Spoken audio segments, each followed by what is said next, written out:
अगर आपके चीकू के प्लांट पर फूल नहीं आ रहा या फूल तो आ रहा है लेकिन वो फल में कन्वर्ट नहीं हो रहा, या फिर आपके चीकू का फल जो है वो छोटा ही रह जाता है, तो हम उसे कौन कौन सी फर्टिलाइज़र दे सकते हैं और किस वैरायटी का लगाया हुआ चीकू का प्लांट सबसे बेस्ट रहता है, वो सब जानकारी आज मैं आप लोगों के साथ शेयर करने वाली हूँ। नमस्कार दोस्तों, वंदना गार्डन में आप सबका स्वागत है। मेरे गार्डन में ये चीकू का प्लांट लगा है। इसे घर में आए हुए तकरीबन 1.5 साल के आसपास का वक्त हो गया है। इस प्लांट में साल में 2 दफ़ा फ्रूटिंग होती है, एक तो फरवरी और मार्च, दूसरा अक्टूबर नवंबर में शुरू हो जाती है। वैसे तो मेरे इस प्लांट में सारा साल ही फ्लावरिंग होती रहती है। इन फूलों को मैच्योर एक फल में कन्वर्ट होने में कम से कम 3 से 4 महीने का वक्त लग जाता है। जो फ्लावरिंग अभी शुरू हो जाएगी वो तकरीबन जाके फरवरी तक मैच्योर फल बन जाएगा, और जो फरवरी और मार्च में फ्लावरिंग शुरू होती है उन्हें मैच्योर फल बनने में तकरीबन मई से जून तक का वक्त लग जाता है। इसलिए हमारे इस प्लांट में पूरा साल ही फ्लावरिंग होती रहती है। चीकू के प्लांट आजकल बहुत ही अलग अलग वैरायटी में आ रहे हैं, जो आपको एक छोटे से गमले में भी फल दे देते हैं। जो चीकू की सबसे बेस्ट वैरायटी है वो आती हैं 3, एक तो काली पत्ती और दूसरी थाई वैरायटी और तीसरी आती है क्रिकेट बॉल। अब इन तीनों में फ़र्क क्या है, तो देखिए, जो काली पत्ती की वैरायटी आती है चीकू की, उसमें फ्रूटिंग तो बहुत अच्छी होती है, और जो दूसरी वैरायटी है थाई वैरायटी, उसमें जो फल होता है उसका साइज काफ़ी बड़ा होता है, और जो तीसरी क्रिकेट बॉल वाली वैरायटी आती है उसमें फल का साइज बिल्कुल गोल होते हैं क्रिकेट बॉल की तरह। और इन तीनों ही वैरायटी में जो सबसे बेस्ट वैरायटी होती है वो होती है काली पत्ती या फिर ये चीकू की थाई वैरायटी। ये जो मेरे गार्डन में चीकू का प्लांट लगा है ये थाई वैरायटी का है, और ये एक ग्राफ्टेड प्लांट है। यहाँ से इस प्लांट की ग्राफ्टिंग हो रखी है। जब भी आप कोई भी फ्रूट वाला प्लांट ले रहे हैं तो उसको ग्राफ्टेड ही लें, उसमें फ्रूटिंग जल्दी शुरू हो जाती है। और इस प्लांट को मैंने एक छोटे से ड्रम में लगा रखा है। इस प्लांट को लगाने के लिए जो आपको मिट्टी तैयार करनी है वो एक तो सिंपल गार्डन सॉइल, दूसरी उसमें कंपोस्ट, वो आप कोई भी ले सकते हैं, बर्मी कंपोस्ट या फिर गोबर की सड़ी हुई काली खाद, और अगली आती है कंस्ट्रक्शन साइट की रेत। इन तीनों को अच्छी तरह से मिक्स करने के बाद आप इसमें थोड़ी सी नीम खली और थोड़ी सी कुछ एंजाइम वगैरह वो भी खाद मिक्स करके इस प्लांट को लगा सकते हैं। अगर आप ये प्लांट छोटा लेके आए हैं तो आप इसे छोटे गमले में लगा सकते हैं, और जब ये इसका साइज थोड़ा सा बड़ा हो जाए तो आप इसे किसी बड़े गमले में या ड्रम में ट्रांसफ़र कर सकते हैं।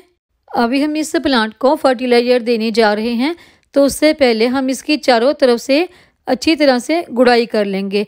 इसकी जो गुड़ाई करनी है हमने वो रूट के पास वाले एरिया में नहीं करनी, बिल्कुल दूर दूर ही करेंगे, जिस तरह मैं कर रही हूँ। इस प्लांट को आपने सर्दियों में वाटरिंग थोड़ी सी कम कर देनी है। कम से कम 4 से 5 दिन के बाद पानी दीजिए, और पानी देने से पहले आप इस प्लांट की अच्छी तरह से गुड़ाई करके देख लें। 2 इंच तक गुड़ाई करें। अगर मिट्टी में मॉइस्चर है, मिट्टी गीली है, तो इसमें वाटरिंग ना करें। अगर 2 इंच तक गुड़ाई करने के बाद मिट्टी पूरी तरह से सूख चुकी है तभी आप इस प्लांट को पानी लगाएं, नहीं तो ज़्यादा सर्दी की वजह से और ओवर वाटरिंग की वजह से ये प्लांट हमारा डोरमेंसी में चला जाता है।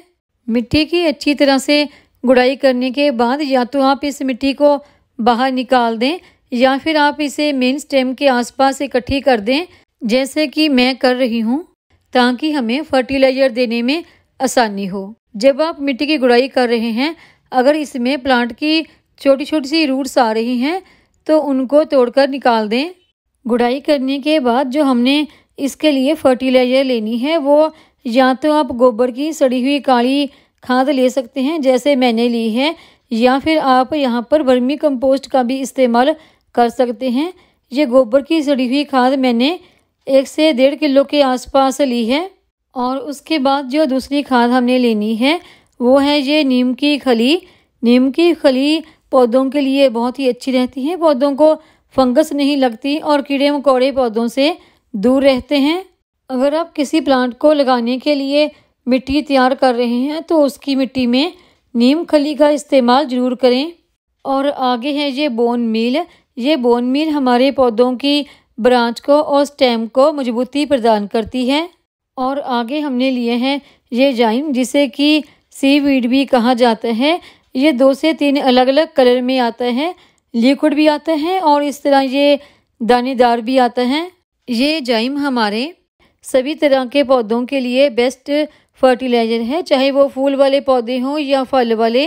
अभी हम सभी को अच्छी तरह से मिक्स कर देंगे और ये हमारी चीकू के प्लांट को देने के लिए बेस्ट फर्टिलाइज़र बनकर तैयार हो गई है। इस फर्टिलाइज़र को आप एक बार देने के बाद दोबारा 3 से 4 महीने के बाद फिर से रिपीट भी कर सकते हैं, क्योंकि हमारी चीकू के प्लांट पर साल में 2 दफ़ा फ्लावरिंग और फ्रूटिंग होती है। और मिट्टी से फर्टिलाइज़र को अच्छी तरह से कवर कर देंगे। चीकू के प्लांट के लिए ये हमारी बहुत ही बेस्ट फर्टिलाइज़र है। अभी हम इसमें वाटरिंग कर देंगे, पानी बहुत ज़्यादा नहीं देंगे क्योंकि मिट्टी में पहले से ही मॉइस्चर है। थोड़ा सा पानी मैं इसलिए दे रही हूँ ताकि जो फर्टिलाइज़र है वो प्लांट की मिट्टी में अच्छी तरह से मिक्स हो जाए। इस फर्टिलाइज़र को मैंने अपने चीकू के प्लांट पर उसकी प्रूनिंग करने के बाद अगस्त में दिया था, तो अभी जो इसके रिजल्ट निकल कर आए हैं वो भी मैं आपको दिखाती हूँ। देखिए, मेरे चीकू के प्लांट को प्रूनिंग किए हुए और फर्टिलाइज़र दिए हुए 2 महीने के आसपास का वक्त बीत गया है और अभी देखिए इसमें कितनी ज़्यादा फ्लावरिंग और फ्रूटिंग शुरू हो गई है।